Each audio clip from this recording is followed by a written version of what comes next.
wiped the sweat from his forehead as he stepped out of his dusty pickup truck. The Arizona sun beat down mercilessly on the reservation road, creating waves of heat that danced above the cracked asphalt. He had been driving for 3 hours straight from Phoenix, his stomach churning with a mixture of nervousness and determination. Today would change everything, though he didn't know it yet. The small trading post ahead looked weathered and forgotten, its wooden walls bleached gray by years of desert wind and sun. A hand-painted sign reading, "Navajo Arts and Crafts," hung crooked above the entrance. Had found this place through his research, one of the few authentic sources for traditional Apache and Navajo artwork that hadn't been commercialized for tourists. As an art dealer from the city, had built his reputation on finding unique pieces that told stories. But lately his work felt empty, just another transaction in a world that moved too fast. His marriage had ended 6 months ago, his ex-wife claiming he cared more about his artifacts than their relationship. Maybe she was right. Maybe that's why he found himself here, 3 hours from civilization, searching for something he couldn't name. The bell above the door chimed softly as he entered the cool interior of the shop. Shelves lined the walls, filled with pottery, jewelry, and textiles that seemed to hold the weight of generations. The smell of sage and cedar filled the air, immediately calming his racing thoughts. "You look lost," came a voice from behind the counter. Turned to see an elderly Native American woman watching him with keen eyes. Her silver hair was braided down her back, and turquoise jewelry adorned her neck and wrists. But it was her smile that struck him most warm and knowing, as if she could see straight through to his soul. "I'm looking for authentic Apache artwork," said, approaching the counter. "Specifically traditional markings or symbols. I have a client who collects indigenous art and—" The woman held up her hand, stopping him mid-sentence. "What is your name, young man?" "I am, and you are not here for your client, are you?" Felt heat rise to his cheeks. How could this stranger see through him so easily? Well, yes, I do have a client, but you are searching for something else, something for yourself." Eyes twinkled with understanding. "My granddaughter is in the back room working on a piece. She has been painting traditional Apache markings all morning. Perhaps you should see her work." Before could respond, called out in what he assumed was Navajo. A moment later, a young woman emerged from the back room and felt his breath catch in his throat. She was beautiful in a way that seemed to belong to the landscape itself, natural and unadorned, yet striking. Her long black hair was pulled back in a practical ponytail, and paint stained her fingers and the simple cotton dress she wore. But it was her eyes that captured him, completely dark and deep, holding stories he suddenly wanted to hear. "This is my granddaughter," said with a slight smile. "This man is interested in traditional Apache markings." Looked up at, and for a moment, neither spoke. There was something electric in the air between them, a connection that neither could explain but both could feel. I'm working on a series about protection symbols," said softly, her voice carrying a slight accent that found mesmerizing. "Traditional markings that Apache women would paint on warriors before battle, or on children to keep them safe." "Could I see them?" asked, surprised by the genuine interest in his own voice. This wasn't about business anymore. Hesitated, glancing at her grandmother, who nodded encouragingly. "They're not finished, and they're not for sale." "I'm not here to buy," found himself saying. I'd like to understand." Something in his tone must have convinced her, because gestured for him to follow her to the back room. The space was small and cluttered with art supplies, but natural light streamed through a large window, illuminating several canvases propped against the walls. Stopped in front of the first painting and felt something shift inside his chest. The markings were unlike anything he had seen before, not just decorative, but somehow alive. Intricate patterns of lines and symbols seemed to flow across the canvas like water, each mark deliberate and meaningful. "This one is for courage," explained, pointing to a series of intersecting lines that formed an almost geometric pattern. "Apache warriors would have this painted on their chest before going into battle. It was believed to give them strength and protect their heart." Leaned closer, studying the careful brushwork. "How do you know all this? I mean, where did you learn these specific symbols?" "From my great-grandmother before she passed. She was full-blooded Apache, married to my great-grandfather who was Navajo. She taught me that these markings aren't just art, they're a language, a way of speaking to the spirits, to the ancestors." "Do you believe that?" asked quietly. Looked at him seriously. "Do you believe that some things are bigger than what we can see or touch?" Thought about his empty apartment in Phoenix, his failed marriage, the constant feeling that he was missing something important in his life. I'm starting to. They moved to the next painting, and then the next. Each piece told a story, symbols for healing, for love, for protection of the home. Explained the meaning behind each mark, her voice growing more animated as she spoke about the traditions passed down through generations. This one is my favorite, she said, stopping in front of a canvas covered in flowing lines that seemed to dance around a central symbol. It's for connection. The Apache believed that all living things are connected by invisible threads, and this marking helps you see those connections. Stared at the painting, feeling something stir inside him that he hadn't felt in years. It's beautiful, they all are. My grandmother thinks I should share them with the world, continued. Have an exhibition in Phoenix or Tucson, but these markings, they're sacred. I worry about what happens when sacred things become commercial. Not everything has to be commercial, said, surprising himself again. As an art dealer, commerce was his business, but something about this place, this woman, made him think differently. Some things can just be shared, just be beautiful. Looked at him with new interest.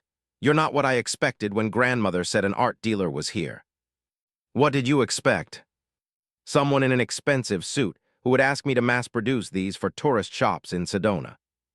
Laughed, well, I am wearing jeans that cost more than they should, so maybe I'm not that different. For the first time since he'd met her, really smiled, and felt something unlock inside his chest. Would you like some coffee? She asked. Grandmother makes it strong enough to wake the dead. They spent the rest of the afternoon talking. Learned that had studied art in college, but returned to the reservation to care for her grandmother and to reconnect with her heritage. She learned that had grown up feeling disconnected from his own Chinese-American culture, always caught between two worlds without fully belonging to either. That's why these markings speak to me, admitted as they sat outside the trading post, watching the sun begin its descent toward the horizon. I've spent my whole life looking for something to belong to. Maybe you don't need to belong to something, said thoughtfully. Maybe you just need to connect to something. As the sky turned orange and pink, realized he didn't want to leave. For the first time in months, maybe years, he felt present in his own life. The reservation, this woman, these sacred markings, they had awakened something in him that he thought had died with his marriage. I should probably head back to Phoenix, he said reluctantly, though he made no move to stand up. The roads can be dangerous at night, said, appearing in the doorway as if she had been listening. There's a motel in town, nothing fancy but clean. Looked at who was studying her hands. Would it be okay if I stayed? Maybe you could show me more of your work tomorrow. I'd like that, said softly, meeting his eyes. That night lay in the narrow motel bed, staring at the ceiling and thinking about connection. For years, he had built his life around acquiring things, art, status, the trappings of success. But here, in this small room on a reservation in the middle of nowhere, he felt richer than he had in years. The next morning, he found himself back at the trading post before it officially opened. Was already there, working on a new piece. She looked up when he entered, and the smile she gave him made his heart race. I was hoping you'd come back, she said. I was hoping you'd want me to, he replied. They spent the day together, walking around the reservation as showed him the landscape that had inspired her art. She pointed out the way the morning light hit the red rocks, the patterns in the desert plants, the ancient pictographs that decorated canyon walls. Everything here has meaning, she explained as they stood before a rock face covered in symbols that had been painted centuries ago. Every line, every curve, the Apache understood that the physical world and the spiritual world were connected. These markings were a way to honor that connection. Reached out to touch the ancient symbols, feeling the rough rock beneath his fingertips. How do you carry on something so old? How do you make it relevant to today? You don't make it relevant, said. It already is, you just have to be open to seeing it. That afternoon began teaching about the markings. She showed him how each symbol was constructed, the meaning behind the different combinations of lines and curves. Had always been good with his hands, and he found himself surprisingly adept at reproducing the basic patterns. You have an intuitive understanding, observed, watching him work. These aren't just designs to you. Paused in his drawing, looking at the simple protection symbol he had just completed. No, they're not. They feel familiar somehow. My great-grandmother used to say that some knowledge lives in our bones, said quietly. Maybe you're remembering something your ancestors knew. Over the next few days, found excuses to stay. He called his assistant in Phoenix, rearranging meetings and postponing appointments. His clients could wait. Whatever this was, felt more important than anything he had ever done. He and fell into an easy rhythm. Mornings were spent learning about the traditional markings, with teaching him not just the technical aspects but the spiritual and cultural significance behind each symbol. Afternoons were spent exploring the reservation, talking about art and life and dreams. Evenings belonged to quiet conversations on the porch of the trading post, watching the desert sky explode into color as the sun set. It was during one of these evening talks that first told him about her fear. I'm scared that I'm not honoring this tradition properly, she confessed, her voice barely above a whisper. What if I'm changing it too much? What if I'm losing something essential? You're not changing it, said firmly. You're carrying it forward, there's a difference. How can you be so sure? Looked at her, this woman who had changed his life in just a few days. Because I can see what these markings mean to you. I can see the reverence in the way you paint them, the care you take with every line. That's not someone who's losing the tradition. That's someone who's keeping it alive. It was that night that knew he was falling in love.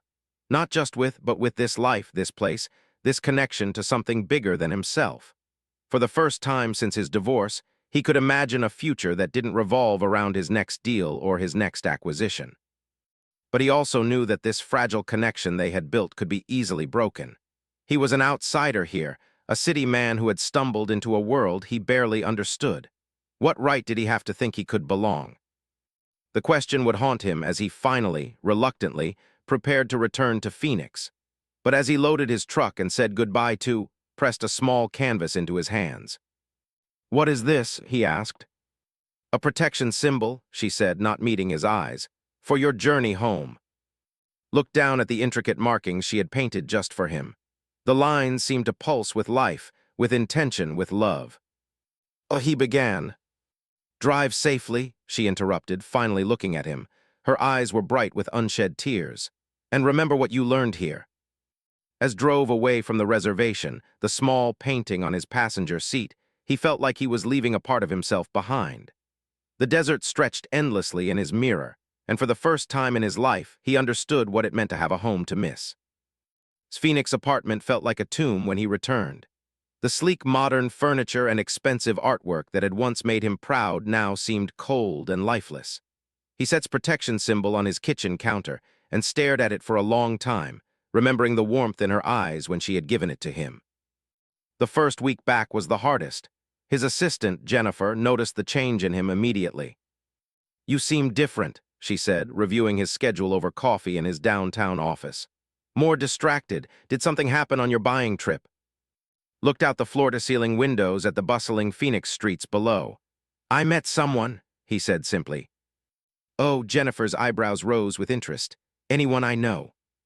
She's an artist, lives on the reservation. The silence that followed was telling. Jennifer had worked for 3 years and had never heard him speak about anyone with that tone in his voice, soft, almost reverent. Are you going to see her again? Turned back to his desk, where contracts for 3 different gallery shows awaited his signature. I don't know, it's complicated. But it wasn't really complicated and knew it. The truth was simpler and more frightening. He was scared. Scared of what represented, scared of changing his life so completely, scared of not being enough for someone who lived so deeply connected to her heritage and purpose. So he threw himself into work instead. He spent 12-hour days at the gallery, traveled to Los Angeles and San Francisco for exhibitions, and tried to convince himself that his old life was enough. But every night, he would come home to his empty apartment and look at his painting, and the longing would hit him like a physical ache. 2 weeks passed before he worked up the courage to call the trading post. Answered, her warm voice immediately recognizable. She said, as if she had been expecting his call, "How are you, son?" I'm okay, is there? She's out gathering materials for a new piece. She's been painting a lot since you left, working through some feelings, I think. His heart clenched. Can you tell her I called? I will, but his voice became gentle but firm. If you're going to be in her life, you need to be in it. Half-hearted connections hurt more than clean breaks. That night couldn't sleep. Words echoed in his head along with memories of Smile, her patient explanations of the ancient symbols, the way she had looked at him like he was someone worth knowing. At 3 in the morning, he found himself sitting on his balcony with his laptop, researching Apache and Navajo culture with an intensity that surprised him. He read about the history of the reservations, the struggles of indigenous communities, the ongoing efforts to preserve traditional arts and languages. The more he learned, the more he understood how much he didn't know. It was during this late-night research that he discovered the controversy surrounding indigenous art sales. Articles about cultural appropriation, about sacred symbols being mass-produced and sold to tourists, about the fine line between appreciation and exploitation. Felt sick as he read story after story of traditional knowledge being taken and commercialized without permission or understanding. Was that what he represented to his community? Was he just another outsider looking to profit from their heritage? The doubt ate at him for days. He found himself unable to focus on work, snapping at Jennifer and canceling meetings with important clients. His carefully ordered life was falling apart, and he couldn't seem to stop it. It was his business partner, David, who finally confronted him.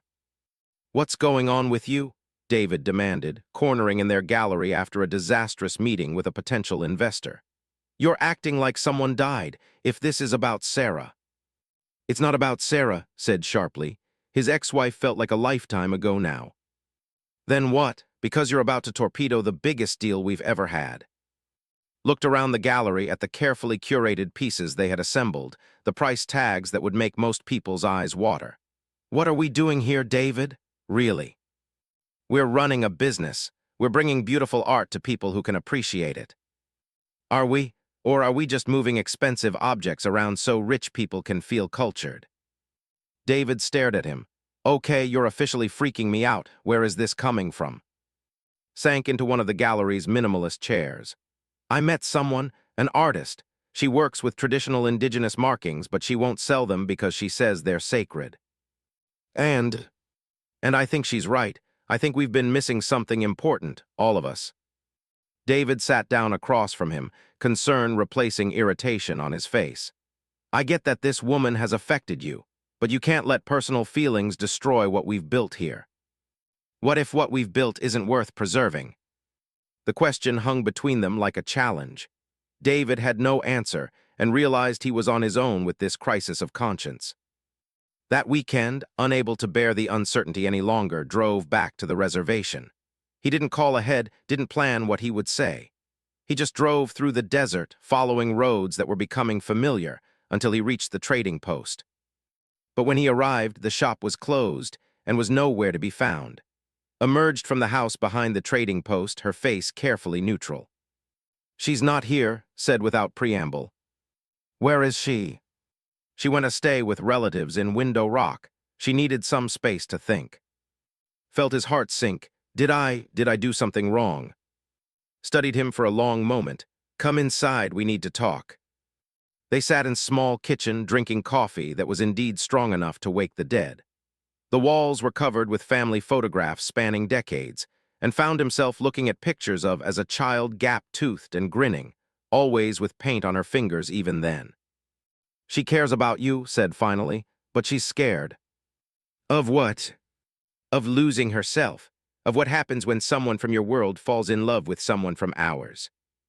Set down his coffee cup carefully. "I would never ask her to change." "You wouldn't have to. The world would do it for you." His voice was kind but firm. "Do you know how many indigenous artists I've seen lose their connection to their culture once they start showing their work in galleries, once they start living by outside expectations and timelines? But is stronger than that. Is human, and humans adapt to survive. If she chooses to be with you, she'll start making choices to fit into your world whether she realizes it or not."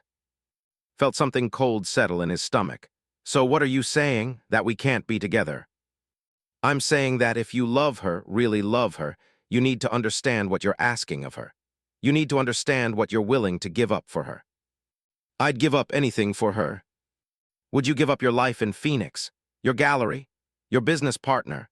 Would you move here to a place where the nearest is 2 hours away and your biggest client base is tourists buying $20 dream catchers? Opened his mouth to answer, then closed it. The truth was, he hadn't thought that far ahead. He had been caught up in the romance of it all, the beautiful woman, the mystical traditions, the feeling of discovering something meaningful. But was right. What was he actually willing to sacrifice?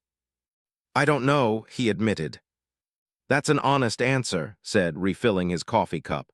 And it's why needed space. She's trying to figure out if you're worth the risk. Spent that night in the same motel, staring at the ceiling and thinking about words. In the morning, he drove around the reservation, seeing it with new eyes. He watched children playing in dusty yards, noticed the older cars and modest houses, the small businesses struggling to serve a community with limited resources. This wasn't the romantic backdrop he had imagined for his love story. This was a real place with real challenges, where people worked hard to preserve their culture while navigating the complexities of modern life. Could he really fit into this world? More importantly, should he? He was sitting by the ancient pictographs where had first explained the connection between physical and spiritual worlds when his phone rang. It was Jennifer. Where are you? The deal is falling apart and David is having a complete meltdown. Looked at the ancient symbols painted on the rock, thinking about the hands that had created them, the generations of people who had found meaning in these marks. Cancel the deal. What, are you insane? That's a $250,000 commission. Cancel it, Jen. Cancel all my meetings for the rest of the week. I don't understand. What's happening to you? Thought about's protection symbol sitting on his counter in Phoenix, about the way her eyes had looked when she talked about sacred things becoming commercial. I'm trying to figure out who I want to be. He hung up and sat in the desert silence, feeling more lost than he had since his divorce. Everything that had seemed clear just weeks ago now felt muddy and uncertain. Was he having a midlife crisis? Was this all just elaborate self-sabotage brought on by his failed marriage and empty life in Phoenix? Or was this what growth felt like, messy and uncertain and uncomfortable?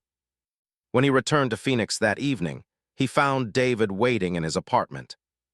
We need to talk, his business partner said without preamble. How did you get in here? Jennifer gave me the key. She's worried about you. Hell, I'm worried about you. Poured himself a scotch and offered one to David, who declined. What do you want to talk about? I want to know if you're having some kind of breakdown, because from where I'm sitting, it looks like you're trying to destroy everything we've worked for.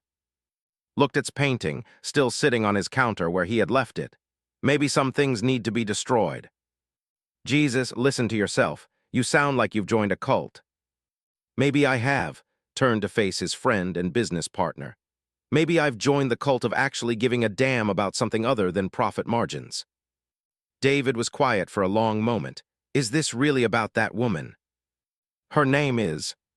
Fine, is this really about? Because if it is, you need to think very carefully about what you're doing. You've known her for what, a week? And you're willing to throw away years of work. Sat down heavily on his couch. I'm not throwing anything away. I'm trying to figure out what's actually worth keeping. And you think I'm not worth keeping? Our partnership, our friendship. The pain in David's voice made look up. His friend and partner was watching him with hurt and confusion, and realized that his crisis was affecting more people than just himself. Of course you're worth keeping, said quietly. But this business, the way we've been operating, I can't do it anymore. Then let's change how we operate, but don't blow up your life for someone you barely know. That night after David left, sat with his painting and thought about everything he had learned, everything he was questioning. David was right about one thing he barely knew, but what he did know had shaken him to his core. He thought about her reverence for tradition, her struggle to honor her heritage while making it relevant to the modern world. He thought about her grandmother's wisdom, her warnings about the cost of crossing cultures. He thought about the ancient markings on the canyon walls, created by people who understood connection in a way his world had forgotten. Most of all, he thought about the protection symbol had painted for him, and what it meant that she had wanted to keep him safe. As the Phoenix lights twinkled outside his window, made a decision that would change everything. He picked up his phone and called the trading post, praying that someone would answer at this late hour. His voice came through the line, alert despite the time. I need to know where she is, he said without preamble. I need to talk to her. She's not ready, I am interrupted. I'm ready to have the hard conversations. I'm ready to figure out what this means, what we mean, but I can't do that from Phoenix. There was a long pause, then gave him an address in Window Rock and directions to find it. She said before hanging up, "Don't go empty-handed. If you're going to ask her to take this risk, you need to show her what you're willing to risk in return." As hung up the phone and started planning his trip to Window Rock, he looked one more time at the protection symbol had given him. Tomorrow, he would find out if her markings were strong enough to protect not just him, but the fragile connection they had built across two very different worlds. The drive to Window Rock felt longer than any journey had ever taken. Every mile stretched like an eternity as he rehearsed what he would say to, discarding one speech after another. How do you tell someone you barely know that they've changed your entire understanding of what life could be? How do you ask someone to take a chance on a man who was still figuring out who he wanted to become? The address had given him led to a modest house on the outskirts of Window Rock, set against red sandstone bluffs that glowed in the afternoon sun. Sat in his truck for 10 minutes after arriving, watching the house and gathering courage. Children's toys scattered the small yard, and he could hear voices and laughter coming from inside. He was about to intrude on a family gathering, he realized. This wasn't some romantic movie where he could just show up and declare his feelings. This was real life, with real people who had their own concerns and complications. Just as he was considering turning around and driving back to Phoenix, the front door opened and stepped out. She saw his truck immediately, and for a moment, they just stared at each other across the dusty yard. She was wearing a traditional dress hadn't seen before, deep blue with silver accents that caught the light as she moved. Her hair was braided with what looked like tiny shells and beads, and she appeared to belong so completely to this place that felt his heart sink. How could he have thought he could fit into her world? Walked slowly to his truck, her expression unreadable. Rolled down the window, suddenly aware of how out of place his expensive vehicle looked in this setting. "How did you find me?" she asked. "Your grandmother gave me the address." "She shouldn't have done that." "I asked her to. I needed to see you." Looked back at the house, where faces had appeared in the windows, curious family members wondering who the stranger in the fancy truck was. "This isn't a good time," she said quietly. "My cousin is having a naming ceremony for her baby. It's a family gathering." Felt heat rise in his cheeks. "I'm sorry, I didn't know, You just what?" There was a hardness in his voice that he hadn't heard before.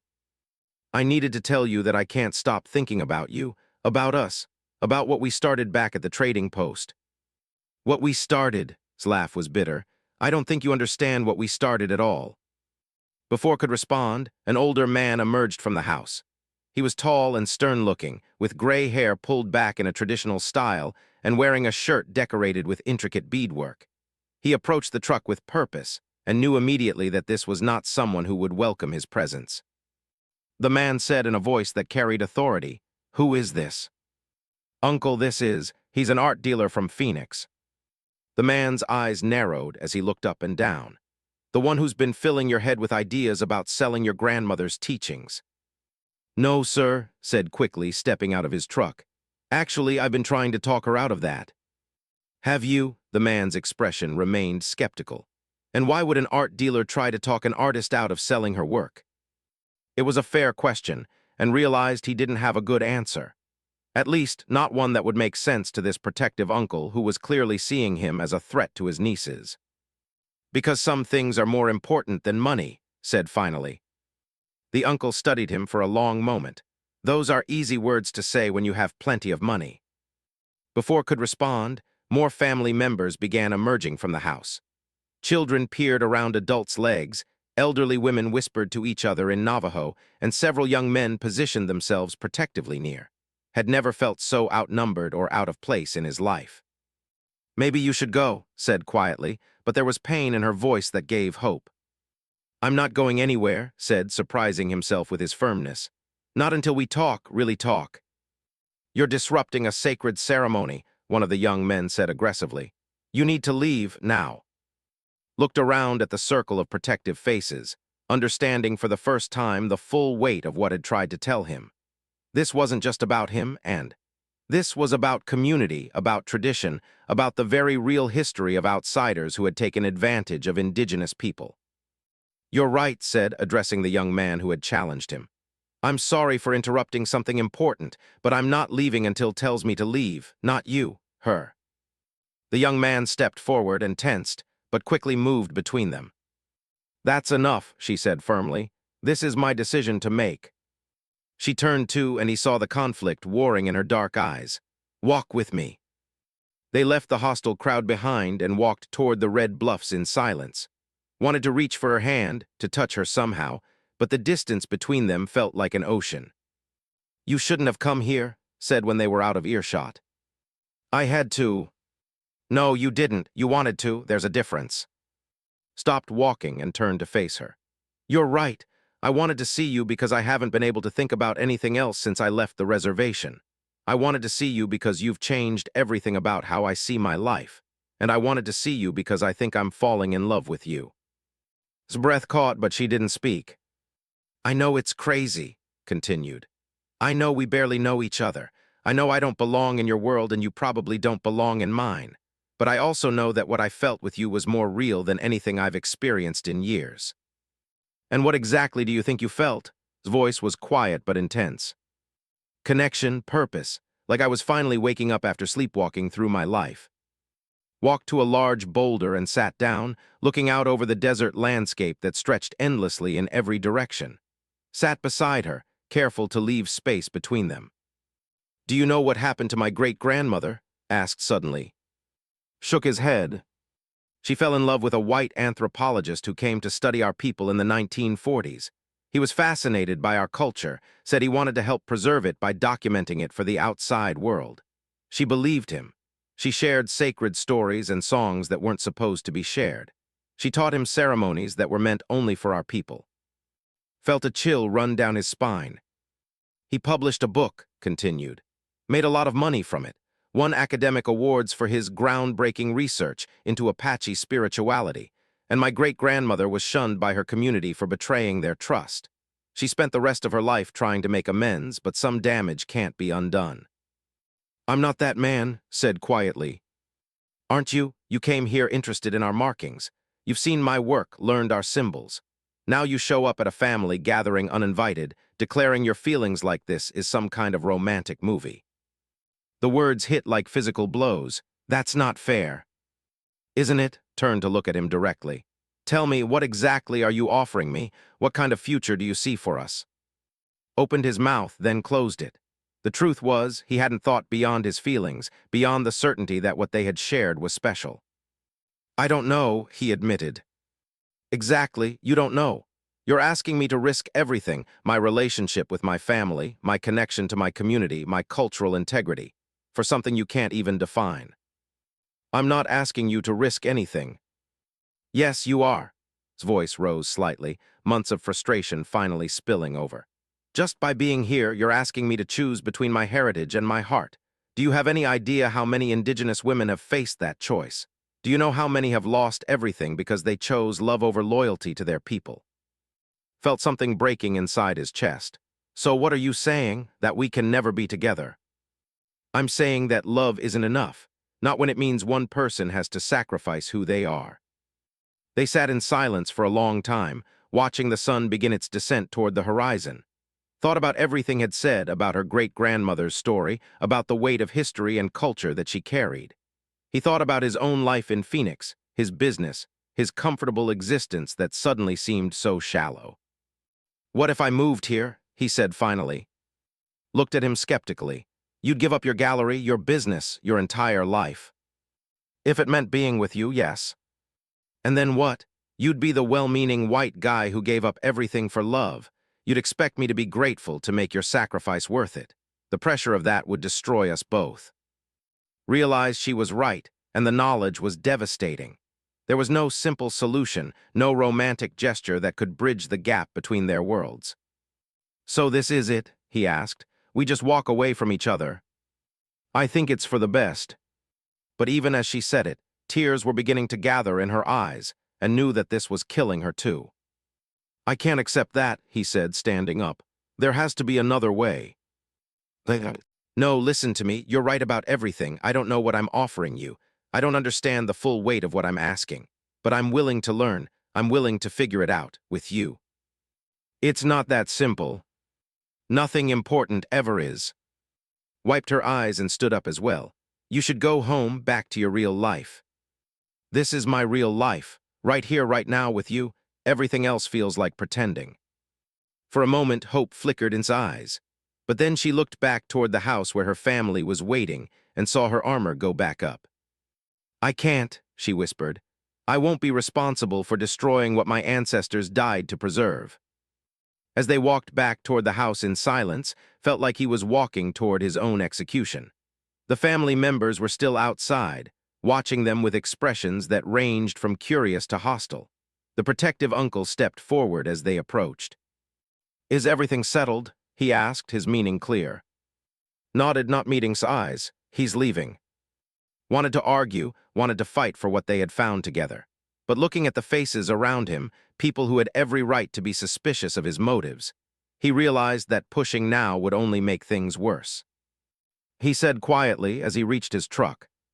She looked up at him, and for a moment he saw all the pain and longing that she was trying to hide. This isn't over, he said. Yes, it is, she replied, but her voice broke on the words. As drove away from Window Rock, watching grow smaller in his mirror, he felt like he was leaving his heart behind. But even as devastation threatened to overwhelm him, a stubborn determination was taking root. Was right that he didn't understand the full complexity of what he was asking. She was right that he had been naive about the challenges they would face. But she was wrong about one thing: love might not be enough on its own, but it was a place to start, and was finally ready to do the hard work of figuring out what came next. The drive back to Phoenix gave him 5 hours to think, and by the time he reached his apartment, he had the beginnings of a plan. It wasn't romantic, and it wasn't simple, but it was real.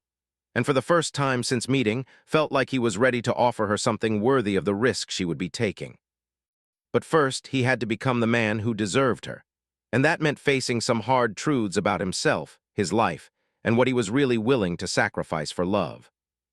The protection symbol was still sitting on his counter when he walked into his apartment and picked it up with new reverence. Had painted this to keep him safe, but now he realized that sometimes safety meant taking the biggest risks of your life. Tomorrow, he would begin the work of becoming someone worthy of the markings she had shared with him. Someone who understood that connection wasn't about possession, but about mutual respect and growth. Someone who could love without asking her to stop being who she was. Stared at his laptop screen, reading the same paragraph for the 3rd time. 6 months had passed since Window Rock, and he was deep into an online course on indigenous rights and cultural preservation taught by a professor at Arizona State University. His coffee had gone cold hours ago, but he couldn't bring himself to take a break. This was more than studying. It was penance, preparation, and maybe a path back to the woman who had changed his life. The course was one of 5 he was taking. He had also enrolled in classes on anthropology, Native American history, and ethics in cultural representation. His evenings were spent reading books by indigenous authors, watching documentaries, and slowly, painfully, beginning to understand the magnitude of what he had been ignorant about. His business had suffered. David had finally bought out his share of the gallery after one too many canceled meetings and missed opportunities. The money would sustain him for a while, but more importantly, the break had given him space to figure out what he actually wanted to do with his life. You look terrible, Jennifer said, setting a fresh cup of coffee next to his laptop. She had agreed to work as his personal assistant while he figured out his next steps, though her job description had evolved to include making sure he ate and occasionally left his apartment. Thanks, very helpful. I'm serious. When's the last time you went outside, or called a friend, or did anything that wasn't related to your obsession with Native American culture? Looked up at her, nodding the concern in her expression. It's not an obsession, it's education. It's been 6 months. You've read more about indigenous history than some graduate students. At what point does education become avoidance? The question stung because Jennifer was right. Had thrown himself into learning with the same intensity he had once brought to building his business. But was he really preparing himself to be worthy of, or was he just avoiding the harder truth that some bridges couldn't be rebuilt? His phone buzzed with a text message, and felt his heart skip when he saw his name on the screen. Is having an exhibition at the Heard Museum next month. Thought you should know. stared at the message for a long time. The Heard Museum was one of the most respected venues for Native American art in the Southwest. If it was showing there, it meant she had decided to share her work with the broader world after all. Good news or bad news? Jennifer asked, reading his expression. I'm not sure yet. That night couldn't concentrate on his coursework. Instead, he found himself researching the Heard Museum's upcoming exhibitions. Show was called Sacred Markings, a contemporary interpretation of traditional Apache symbols. The brief description spoke of an artist bridging past and present, honoring tradition while making it accessible to modern audiences. She had found her way forward, realized, without him. The thought should have made him happy. After all, his fears about commercializing her sacred art had been one of the barriers between them. But instead, he felt a deep sadness. She was moving on with her life, growing and evolving, while he was stuck in an endless cycle of study and regret. It took him 3 weeks to work up the courage to attend the exhibition opening. He drove to the Heard Museum on a warm Thursday evening, his hands shaking slightly as he parked. The gallery was already crowded with collectors, art critics, and members of the Native American community.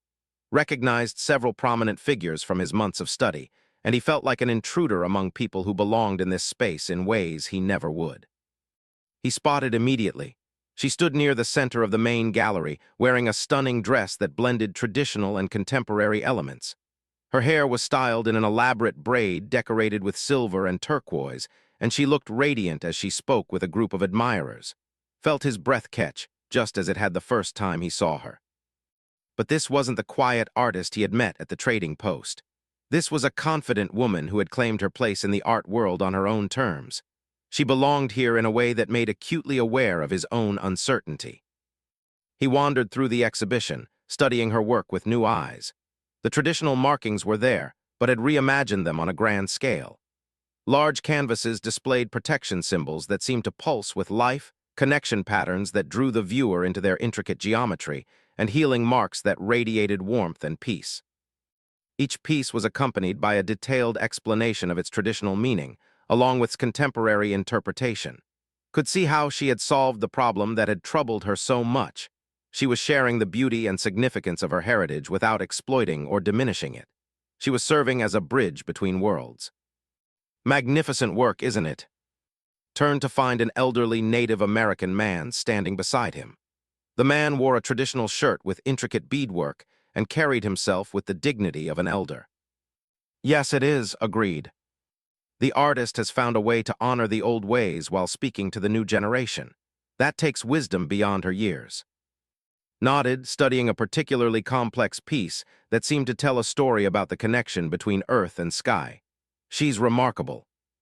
You know her personally. Something in the man's tone made look at him more carefully. We've met, I'm. The man's eyes sharpened with recognition. Ah, you're the art dealer who caused such a stir. Felt heat rise to his cheeks. I suppose I am. I'm Robert Bigase's great uncle's brother. Stomach dropped. This was family, and probably not family that held favorable opinions about him. I should probably go, said quietly. Should you? You came all this way. I didn't want to cause any trouble. I just wanted to see her work to see that she was thriving. Robert studied him for a long moment. And what do you see? Looked back at the paintings surrounding them, at the crowds of people engaging thoughtfully with interpretations of sacred symbols. I see someone who figured out how to stay true to herself while still growing and evolving. I see someone who found her voice. And how does that make you feel? The question was simple, but the answer was complex. Proud of her, sad for myself, grateful that I got to be part of her journey even briefly. Told me about your conversation last winter, about the questions you asked, the concerns you raised about commercializing sacred art. Winced, I probably overstepped. No, Robert interrupted. You asked the right questions, questions that helped think through how to share her gift responsibly. She credits that conversation with helping her find her approach for this exhibition. Felt a spark of something that might have been hope. Really? Really, the who created this exhibition is not the same woman who was afraid to show her work 6 months ago. Your questions challenged her to find a better way forward. Before could respond, the crowd around them shifted, and suddenly was there, having broken away from her admirers to greet her great uncle.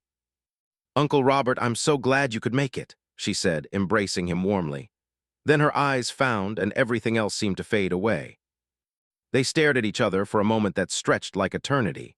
Wanted to say something profound, something that would convey everything he had learned and felt over the past 6 months. Instead, all he could manage was, "Hi." "Hi," she replied, her voice barely above a whisper. "I should let you get back to your guests," said, acutely aware of the people watching their interaction. "Actually," Robert said, speaking up, "I think you two have some things to discuss. Why don't you show the piece in the East Gallery, the one we talked about?" Hesitated, then nodded, "This way." They walked through the crowded gallery in silence, past admirers and critics, past pieces that told the story of his artistic journey. In the smaller East Gallery, fewer people wandered among the displays, and the atmosphere was more intimate. "This is it," said, stopping in front of a canvas that made his breath catch. It was a protection symbol, but unlike any he had seen before. The traditional markings were there, woven into a larger composition that seemed to tell a story about connection across distances, about love that transcended cultural boundaries, about the courage required to bridge different worlds. "It's called The Bridge," said softly. "It's about two people from different backgrounds learning to meet in the middle." Studied the painting, seeing layers of meaning in every brushstroke. "It's beautiful, is it? Is it about us?" "In part, but it's also about anyone who has ever tried to build a connection across difference, anyone who has had to choose between safety and growth." They stood in comfortable silence, studying the painting together. Thought about all the months he had spent learning, growing, trying to become someone worthy of the bridge had painted. "I heard you've been taking classes," said eventually. "Told you. She keeps me informed about things she thinks I need to know." Smiled slightly. "Your grandmother is not subtle." "No, she's not. She also told me about the changes you made to your business, about how you've been working with indigenous artists to help them maintain control over their cultural representations." It was true. Had spent the last few months developing a new model for art representation, one that prioritized artists' cultural integrity over profit margins. It was slower work, less lucrative, but infinitely more meaningful. "I'm still learning," said, "still making mistakes, but I'm trying to do better." "We all are." They fell silent again, the weight of everything unsaid hanging between them. Finally, turned to face her directly. "I've missed you," he said simply. "Every day for 6 months I've missed you." His eyes filled with tears. "I've missed you too, but missing someone isn't enough, not when there are so many obstacles between us. What if we stopped seeing them as obstacles and started seeing them as puzzles to solve together?" "What do you mean?" Took a deep breath. "I mean, what if instead of trying to figure out how to fit you into my world or how to fit myself into yours, we created something new?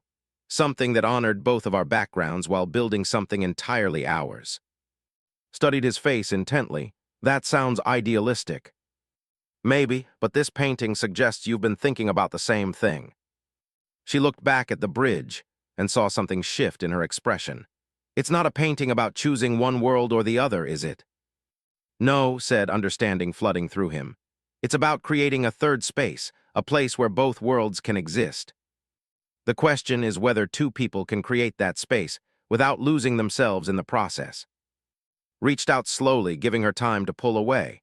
When she didn't, he took her hand gently in his. "There's only one way to find out," he said. Looked down at their joined hands and saw hope warring with fear in her expression. "If we do this, if we really try to build something together, we have to do it right. No shortcuts, no romantic gestures that ignore the real challenges." "I agree, we take it slow. We figure it out step by step. We make mistakes and learn from them. And we involve our communities. No more showing up unannounced at family gatherings." Winced, definitely no more of that. For the first time since he'd seen her that evening, smiled, really smiled. "My grandmother is going to say she knew this would happen all along." "Your grandmother is probably right." They walked back through the gallery together, no longer trying to maintain distance. The crowd was beginning to thin as the evening wound down, but barely noticed the other people around them. For the first time in 6 months, he felt like he could breathe properly again. Near the gallery entrance, they found waiting with Robert and several other family members. The elderly woman looked between and with satisfaction. "I take it you two work things out?" she asked innocently. "We're going to try," said, squeezing's hand. "Good, life is too short to waste time on fear." As the evening ended and people began to leave, found himself invited to a late dinner with his family. It was a small gesture, but it felt monumental, a sign that he might, eventually, earn a place in their circle. The restaurant they chose served traditional fry bread alongside contemporary Native American cuisine, and couldn't help but see it as metaphorical. Old and new, traditional and modern, existing together in harmony. "So," Robert said as they settled around the large table, "tells us you're working on a new business model, something about ethical representation of indigenous art." Nodded, grateful that the conversation was starting with his work rather than his relationship with their relative. "I'm trying to develop a framework that keeps artists in control of their cultural heritage while still allowing them to share their work with broader audiences." "And how's that working out financially?" one of his cousins asked skeptically. "It's sustainable," said honestly. "Not as profitable as my old approach, but sustainable, and more importantly, it feels right." "That's a privileged position to take," the cousin continued. "Easy to worry about ethics when you have money in the bank." Nodded, accepting the challenge in the comment. "You're absolutely right. I'm fortunate to have options that not everyone has. That's exactly why I want to use my position to create better opportunities for artists who don't have the same advantages." The conversation continued through dinner, with family members testing his knowledge, challenging his assumptions, and gradually warming to his presence. It wasn't easy, and made several missteps that required gentle correction from Orr. But by the end of the evening, he felt like he had earned a tentative acceptance. "This isn't going to be simple," warned as they walked to their cars later that night. "Nothing worthwhile ever is," replied, echoing their earlier conversation. "My family will always come first. My culture, my responsibilities to my community, they're not negotiable. I wouldn't want them to be. That's part of what I love about you." Stopped walking and turned to face him. "What do you love about me?" The question was serious, not playful, and understood that his answer mattered enormously. "I love your connection to something bigger than yourself," he said carefully. "I love the way you see art as sacred, not just decorative. I love your commitment to honoring your ancestors while still growing and changing. I love that you challenged me to become a better person. And I love that you asked the hard questions instead of just telling me what you thought I wanted to hear," replied. "I love that you're willing to do the work of understanding instead of expecting me to explain everything. I love that you see our differences as something to navigate together instead of obstacles to overcome." They were quiet for a moment, the weight of their admissions settling between them. "So what happens now?" asked. "Now we take it one day at a time. We figure out how to build a life that honors both of our worlds. We make mistakes and forgive each other and try again. And if it doesn't work, then at least we'll know we tried the right way." Reached out and traced one of the traditional markings that decorated the bracelet wore, a protection symbol. He realized, similar to the one she had painted for him months ago. "I'm not letting go," he said quietly, the words coming from somewhere deep in his chest. "Not of you, not of us, not of the chance to build something beautiful together." Smiled, and in that smile saw their future uncertain, challenging but full of possibility. They would have to navigate cultural differences, family expectations, and their own fears. They would have to create new traditions while honoring old ones, find ways to grow individually while building something together. But as they stood under the Arizona stars, hands entwined and hearts open, knew that markings had become more than protection symbols. They had become a map for building love that could span any distance, bridge any difference, and endure any challenge. The Apache girl's markings hadn't just been his lifeline back to her. They had become the foundation for everything they would build together, and was finally ready to stop being afraid of the work that real love required.